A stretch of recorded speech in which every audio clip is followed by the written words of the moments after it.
Pemirsa, salah satu masjid di Surabaya menjadi viral di media sosial lantaran menyediakan makan dan juga tempat tidur gratis. Ya, masjid ini mengadakan kegiatan makan gratis setiap harinya untuk masyarakat.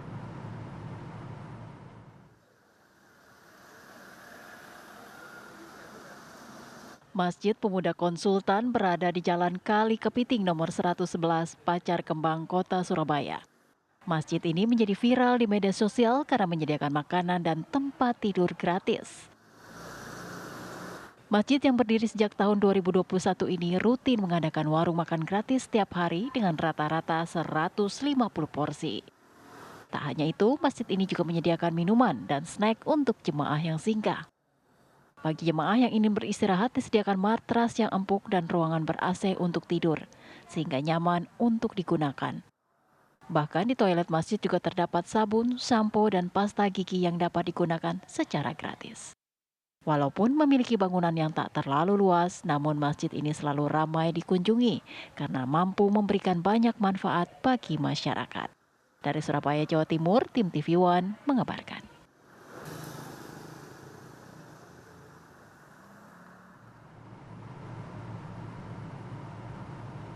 Dan untuk mengetahui seperti apa cerita selengkapnya dari sebuah masjid yang memberikan makan dan tempat tinggal gratis untuk masyarakat, kita sapa rekan kita Farah Manhila. Silakan Farah. Iya Putri, Ana dan juga pemirsa, memang ini adalah bukan sebuah masjid biasa, melainkan di tempat saya berdiri ini adalah sebenarnya sebuah yayasan bernama Yayasan Masjid Pemuda Indonesia yang sudah memiliki 3 cabang dan pusatnya ini adalah berada di Jalan Kali Kepiting, Tambak Sari, Surabaya, tepat di mana saya mengabarkan saat ini. Dan bisa dilihat pemirsa, begitu masuk saya langsung disuguhkan dengan sebuah pintu yang dalamnya ini adalah Masjid Pemuda Indonesia, dan bisa dilihat di belakang saya pemirsa memang secara ukuran Masjid Pemuda Indonesia ini memang tidak besar, namun kebermanfaatannya pemirsa begitu besar dan luar biasa bagi masyarakat, tidak hanya warga Surabaya tapi juga di seluruh Indonesia, bahkan masyarakat mancanegara. Dan untuk mengetahui lebih lengkap cerita tentang Yayasan Masjid Pemuda Indonesia, saya akan ajak Anda untuk berbincang langsung dengan Mas Mufrih ya Mas ya. Assalamualaikum Mas Mufrih, kita boleh ngobrol-ngobrol sebentar ya Mas? Boleh. Ini soal Yayasan Masjid Pemuda Indonesia yang viral di media sosial ini adalah memberikan makan dan juga tempat peristirahatan bagi warga yang membutuhkan gitu ya. Sebelumnya boleh diceritakan bagaimana latar belakang Yayasan Masjid Pemuda Indonesia ini akhirnya membuat sejumlah program, salah satunya makan dan istirahat gratis ini Mas. Ya, alhamdulillah lagi-lagi yang pertama kita bersyukur ya sebenarnya. Karena bukan kita yang hebat, bukan kita yang pandai, bukan kita yang lagi-lagi viralnya Masjid Pemuda Indonesia ini dikenal oleh banyak orang ini, yaitu terjadi lagi-lagi atas izin Allah sebenarnya Mbak. Tapi kalau misalnya kita juga sebenarnya agak sedikit bingung juga gitu ya, kenapa nih jadi pembicara nasional Masjid Pemuda ini, padahal kalau misalnya kita lihat gitu ya, dilihat dari kondisi bangunan masjidnya aja, kita ini nggak terlalu besar, nggak terlalu luas, mungkin bisa dibilang kecil. Panjangnya kita masjid aja ini hanya sekitar 8,3 meter, lebarnya 3,3. Tapi emang kalau kami boleh menceritakan sedikit gitu ya, ada apa aja sih sebenarnya yang ada di Masjid Pemuda Indonesia? Ya kita berusaha untuk bisa menjadi pelayan-pelayannya Allah aja. Jadi menyediakan semisal di depan sana, monggo kalau misalnya ada musafir-musafir ataupun tamu-tamu yang sedang mau berkunjung, istirahat, makan dan lain-lainnya, kita sudah sediakan. Kalau mau istirahat, insya Allah di sini nggak akan diusir gitu ya. Bahkan kita sediakan matras di sana.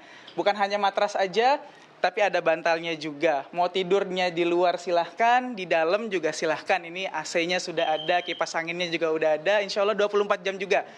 Terus kalau misalnya seandainya ada yang mau istirahat, mau ngopi-ngopi, mau teh, terus gulanya semuanya, dispensernya yang hangat, yang dingin, mau ngambil minuman-minuman yang dingin, semuanya di depan, semuanya sudah ada. Toiletnya pun juga di sini insya Allah semuanya gratis. Jadi ada makan gratisnya, ada toilet gratisnya, terus mau istirahat juga di sini sudah disediakan. Jadi ya mungkin itu yang bisa kami kerjakan hari ini, walaupun lagi-lagi tadi tempat kita kecil, tapi berusaha banget terus meminta agar kebermanfaatan kita ini, dampak kita ini sama masyarakat luar, sama orang-orang lainnya ini terasa. kayak gitu. Kemudian terkait program makan gratis ini, apakah khusus untuk jemaah masjid atau mungkin jemaah non-muslim boleh, dan itu diberikan di jam-jam berapa ini? Iya. Nah ini juga banyak pertanyaan gitu ya, karena kan memang kan kita punya program pertama namanya warung makan gratis. Terus tempatnya, lokasinya ada di masjid. Pertanyaan-pertanyaan di luar tuh yang sering muncul tuh seperti ini. Kak, Bang, atau Mas gitu ya, ini kan tempatnya, lokasinya adanya di masjid. Berarti yang boleh makan di warung makan gratis hanya saudara-saudara yang muslim aja. Nah insya Allah ini salah kalau misalnya jawabannya seperti itu ya. Karena di warung makan gratis kita ini nggak pernah melihat dari status sosialnya, terus dari gendernya, dari usianya, rasnya, suku, etnis, ataupun agama. Insya Allah di sini semuanya itu boleh makan. Siapapun boleh makan. Jadi bukan hanya saudara-saudara yang muslim aja, tapi semuanya boleh makan. Dan di sini pun juga nggak perlu syarat-syarat kayak misalnya gitu ya, harus bawa KTP, bawa KK, BPKB, SIM atau surat keterangan tidak mampu, nggak perlu. Jadi tinggal datang aja, mau itu datangnya sama keluarganya, mau datangnya sama pasangannya, anak istrinya, cucu mantunya, silahkan. Karena di sini insya Allah semuanya boleh makan. Kalau untuk jadwal tadi ya, kalau untuk jadwal sendiri, kita kan warung makan gratis ini berjalan setiap hari. Senin, Selasa, Rabu, Kamis, Jumat, Sabtu. Kita libur hanya di hari Minggu atau hari Ahad, karena itu kita jadikan sebagai istirahatnya para relawan-relawan gitu ya. Terus kalau untuk jam-jam sendiri, yang kita ada jadwal siang, ada jadwal malam, tapi sehari tetap sekali. Yang jadwalnya siang itu ada di hari Selasa, Rabu, sama hari Jumat. Itu mulainya setelah sholat zuhur. Terus kalau yang jadwalnya malam itu ada di hari Senin, Kamis, sama hari Sabtu. Itu mulainya setelah sholat maghrib, kecuali Sabtu. Sabtu itu kita baru mulai jam 8:30 karena di Masjid Pemuda Indonesia ini itu ada kajian dulu. Jadi setelah ngaji, baru habis itu makan-makan di warung makan gratisnya. Jadi seperti itu. Kemudian terkait tempat istirahat untuk musafir, apakah ini dikhususkan untuk yang perjalanan jauh atau mungkin warga Surabaya boleh, dan persyaratannya ini seperti apa nih Mas? Apakah ada pengecekan data dari orang-orang yang ingin beristirahat di sini? Ya, lagi-lagi di sini semuanya boleh istirahat, sama pun seperti makan. Jadi bukan hanya yang muslim saja, yang non-muslim pun juga silahkan kalau misalnya menumpang istirahat, menumpang mandi, makan, dan lain-lainnya. Terus kalau untuk syarat-syaratnya, paling kalau untuk yang tamu ya, itu kita minta untuk pengecekan di KTP-nya aja. Karena itu menjadi persyaratan untuk kita konfirmasi juga ke RT RW sekitar sini, untuk lebih mengkonfirmasi aja. Itu aja. Berapa lama nih Mas diperbolehkan untuk tinggal di Masjid Pemuda Indonesia ini? Kalau dari persyaratan yang ada di kami ini, paling banget maksimal itu tamu-tamu itu kita layani sedemikian mulia gitu ya, itu 3 hari. Tapi bukan berarti setelah 3 hari itu nggak boleh tinggal di sini, boleh. Tapi memang harus ikut terlibat dalam kegiatan-kegiatan masjid. Jadi kalau 3 hari ini mereka cuma hanya sekedar istirahat aja, tidur aja, numpang mandi, bahkan kita kasih muliakan dengan makan, itu kita muliakan selama 3 hari. Tapi setelah 3 hari tetap masih boleh ada di masjid, tapi mereka harus ikut bantu-bantu. Misal kayak bantu-bantu ngepel, bantu-bantu sikat-sikat, bantu kegiatan warung makan gratis. Pokoknya keterlibat dalam kegiatan yang ada di masjid, seperti itu. Kalau sudah lebih dari 3 hari. Kemudian terkait dengan donatur atau donasi, ini kan pengeluaran yang dikeluarkan akan sangat besar ya Mas ya. 150 porsi setiap harinya, belum lagi tambah orang-orang yang tinggal di sini. Ini bagaimana nih Mas mengantisipasi atau mengatasinya?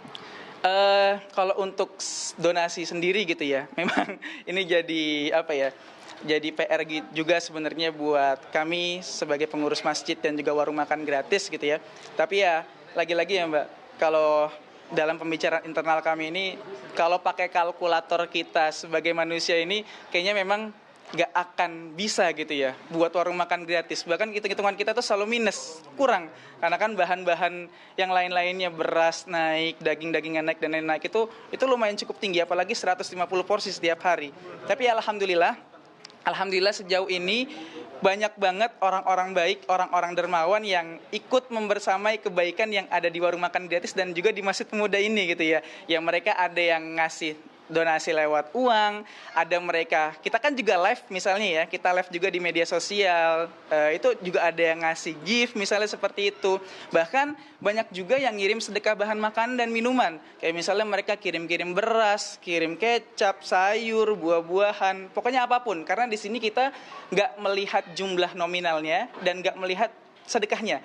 Insya Allah apapun itu yang masuk ke sini itu jadi kebaikan-kebaikan, mudah-mudahan ya jadi kebaikan-kebaikan yang ada di Warung Makan Gadis dan Masjid Pemuda. Baik, terima kasih banyak Mas Mafruf atas informasinya, dan pemirsa, alhamdulillah demikian wawancara saya dengan salah satu pengurus Yayasan Masjid Pemuda Indonesia.